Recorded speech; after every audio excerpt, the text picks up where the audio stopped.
jërë ngeen jëf yéen ñi safoo site internet bi di Buzz Actu 221 ñu neen leen bu baax jaajëfal leen ci kóolu tege sopp bi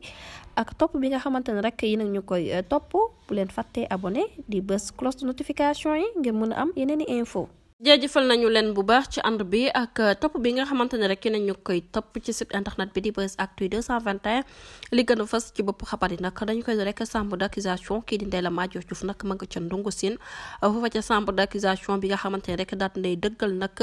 avocat yi nga xamante ne ñoom ñoo ko doon layal dañ doon sàkku nag mu daal di am ab liberté provisoire waaye daal dinañu koy daggal nag daal dinañu koy dakkal fi nga xamante ne rek moom mooy ci juge bu premier cabinet d'instruction ci coowal Ndella Madior Diouf avocat bi di Aboubacar Bari mi nga xamante ne rek mu ngi woon tey ci suba foofa ca cour d'appel bu Ndakaaru doon xool rek naka la ñuy def nag ba mu am liberté provisoire daal dinañuy koy wax xamal que ne nag kii di Ndella Madior mënul am li liberté provisoire moo waral rek muy naqarlu dogal bu nu mel bu ñu sukkandikoo ci xibaar bi nga xamante ne suñu nattangooy Seneweb daal nañ koy biral nag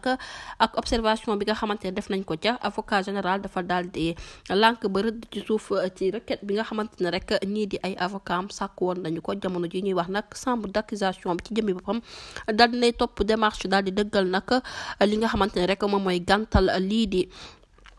liberté provisoire ci kii di Ndella Madior Diouf ci kanamu doyen des juges kii di Ndella Madior Diouf mi nga xamante ne rek tegoon nañu ko loxo nag placé ko sous mandat de dépôt niki 28 décembre 2023 moom ci jëmi boppam rek ñoo ngi koy daal di toppee ci coow la amoon ca diwaan bu Pouponnière bu Kër Yërmande foofa ca Sacré-Cœur 3 bi nga xamante ne rek ne nañ amuñu autorisation administrative ak ay bébé yi nga xamante ne rek jot nañ fa ñàkk seen bakkan ci nekkin boo xamante ne rek bu jaaru yoon la kii di Ndella Madior Diouf moom ci jëmi boppam rek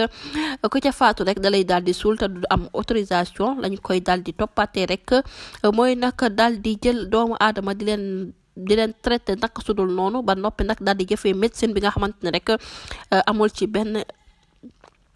daal di jëfee médecine boo xamante ne rek amul ci autorisation beneen ba ca topp nag mooy ñàkk lekk gu baax ba noppi nag daal di mettre en danger la vie d'autrui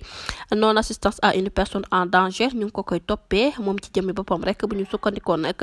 ci avocat bi nga xamante ne jot na dugal ay demande de mise en liberté provisoire ba sonn rek wala ñu takkal ko li di bracelet électronique waaye juge d'instruction bi dafa lànk ba tëdd ci suuf kii di Ndella Madior Diouf nag ne nañ ca kaso ba rek lay nekk di xaarandi dossier soit que dañ koy renvoyer ci kanamu juridiction wala dañuy xaar rek bés bu atteem du ñàkk dinañ ci ñëwaat ci yeneen i jotaayu xabaar jërë ngeen jëf ci ànd bi bu leen fàtte abonné bés cloche de notification yi ngir mën a am yeneen i xibaar